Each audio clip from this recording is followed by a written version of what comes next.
All right, so several of the woke Disney shills we cover here on the channel have been very upset, #triggered, with the Disney Corporation these past couple of weeks because, God forbid, they took Jimmy Kimmel's show off the air for a week. I am mad at Disney. I'm really, really disheartened by this. I'm trying to keep my head up and stay positive. You should probably stand up for your people, Bob Iger. Siding with the people who want to silent dissent certainly is a choice, Bob Iger. And I'm just in a spot of vulnerability same. I might get a little angry today. I might get a little sad. I don't know, Joseph. Disney was and is in the middle of some hot water. Acting like cowards in the face of authoritarianism will do that, especially when one of the franchises you own is about the exact opposite. Sorry, I just gotta pause for a second to point out that Alex Damon trying to be a tough guy and calling other people cowards is just really funny for obvious reasons. And then to see them bend the knee to the monster screaming the loudest very quickly has been upsetting and disappointing, to say the least. Michael Eisner is saying, hey, Bob, you're a punk. And people are going, hey, Michael Eisner's got a point. You fucked up. So you should fix this. And it's a scary time. And I'm kind of scared, too, even being here today to try to talk about it within the Star Wars world. Scared to come on YouTube and do your show because the government might be watching. A lot of people are trying to be silenced right now, and the government is silencing a lot of people right now. The administration is not going to back down. They're not going to be like, okay, great, thanks. Like, we'll never ask for anything else again.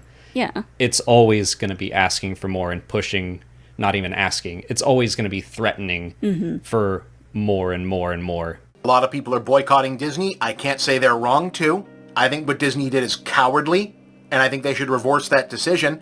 Disney can fire Gina Carano because of Disney's own values. Disney can fire Jimmy Kimmel because of Disney's own values. Real quick, they did not fire Jimmy Kimmel. You are wrong. When the FCC chair says, hey, y'all should probably do something about that, and then they fire Jimmy Kimmel, that is the government directly censoring a private company. And for everybody who loves freedom of speech and the First Amendment, you should be very upset about that. What's with the Jimmy Kimmel comparison to Gina Carano? Gina was punished a hell of a lot more harshly than Kimmel was for basically the same thing, speaking her political opinion publicly. Gina Carano on social media, Jimmy Kimmel on his show. Only difference is it took Gina Carano, 5 years and a lawsuit, which Disney settled on, by the way, because they were going to lose, and Jimmy Kimmel got brought back in a week. Wow, that was totally fair. Indeed it was, Ken. No question about it. So anyway, this Jimmy Kimmel situation has completely exposed the woke Disney show's hypocrisy with regards to cancel culture. Most notably with Alex and Molly Damon of Star Wars Sexplained.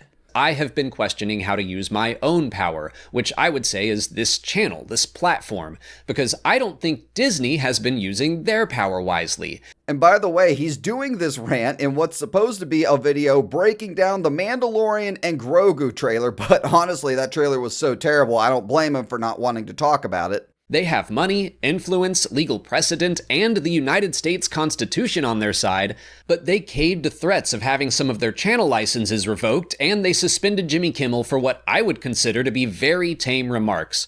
And yet, Alex, you supported the firing of Gina Carano for very tame remarks. But of course, her remarks offended you, so that's all that really matters, right? Star Wars is about recognizing authoritarianism and overcoming fear or anger or apathy or all of the above to stand against it. Star Wars is about a lot of things, but one of the main things about it is F the fascists. So it hurts that much more when you see the owner of those stories giving into fear for the sake of their bottom line. So since Bob Iger and Disney caved to fascism, quote unquote, what should people do, Alex? What can we do about all of this? How do we use our power?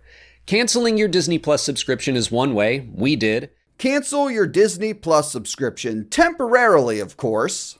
Even if it's temporary and you resubscribe down the line, unsubscribing now is part of a building message and an obvious reaction to what happened last week. You know what the best part about this is? It's that during this Jimmy Kimmel situation, Disney Plus actually raised their prices, so now these people have to pay more.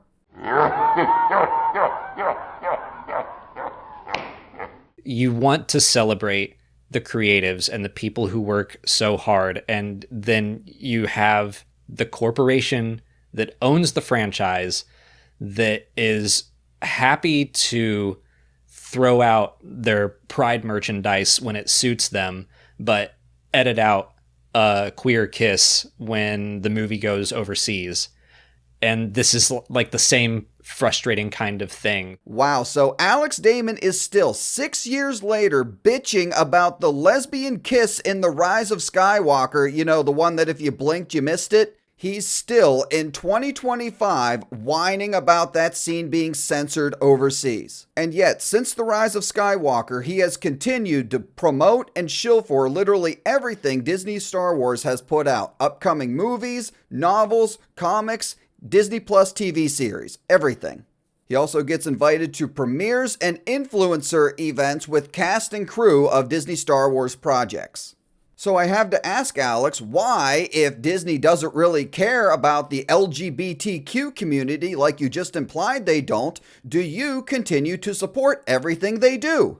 Maybe you don't really care either. Wednesday, we were really pissed off about the whole Jimmy Kimmel situation and the FCC and Disney suspending him and all that. Now, just another quick point. Don't you think these two, based solely upon how woke they are, don't you think they would hate Jimmy Kimmel? You know, for things he's done and said in his past? On Monday, he was reinstated. Obviously, that's a step in the right direction. It is a step in the right direction. It's just scary that it happened at all. Yes. Kimmel and John Oliver both made the point that comedians aren't that important, but authoritarians tend to go after comedians and satirists and satire first because their skin is so thin. They're little babies. Yeah. They don't like having their feelings hurt. They sure don't. You know, it's really funny to hear them talking like this when a year ago they were doing the same exact thing to YouTubers who dared to criticize The Acolyte. Molly Damon, Little Miss Support Trans Futures here, you heard what she just said. Thin. They're little babies. Yeah. They don't like having their feelings hurt. They sure don't. Here she is getting her feelings hurt and endorsing a manifesto calling for the demonetization and deplatforming of YouTubers for the horrible crime of criticizing a show that she likes, and even going as far as to say that if you criticize the writing of the show, you really just hate lesbians. People are just coming out of the woodwork to say, oh, I hate it because the writing's bad. No, you hate it because there's a lesbian. What an idiot. Bad writing, quote unquote, has become a dog whistle for misogyny, racism, and homophobia, and I'm tired of pretending it's not. That was Soya, as you can see here on the right. She is also a big supporter of cancel culture when she deems it appropriate, of course. Calling out bigoted behavior when I see it, because I definitely believe that that kind of content should be demonetized. Unless, of course, it's Jimmy Kimmel, right, Sawyer? You couldn't even bring yourself to watch the Mandalorian and Grogu trailer because you were so upset that, God forbid, Jimmy Kimmel's show was taken off the air for a week. Because in these people's minds, they are the only ones who are allowed to determine whether or not somebody deserves to be canceled. If you're on their side politically, you can do and say whatever you want without consequence. And if you're not on their side, then, well, you deserve everything negative that could ever possibly happen to you in life. Anyway, final point on these woke Disney shills. Yes, they talk a big game, they support all the right causes, and they're big-time defenders of free speech, only if they agree with it, of course. But at the end of the day, honestly, they're pandering. They're all full of shit. Because when the next big Disney project, movie, or TV series comes out, they will all be there to support it. Because like Disney, they care more about the money than the message. Talking about Star Wars is how we pay our bills. I mean, I have to be honest about that. Thanks for watching, and if you enjoyed the video, please like and subscribe.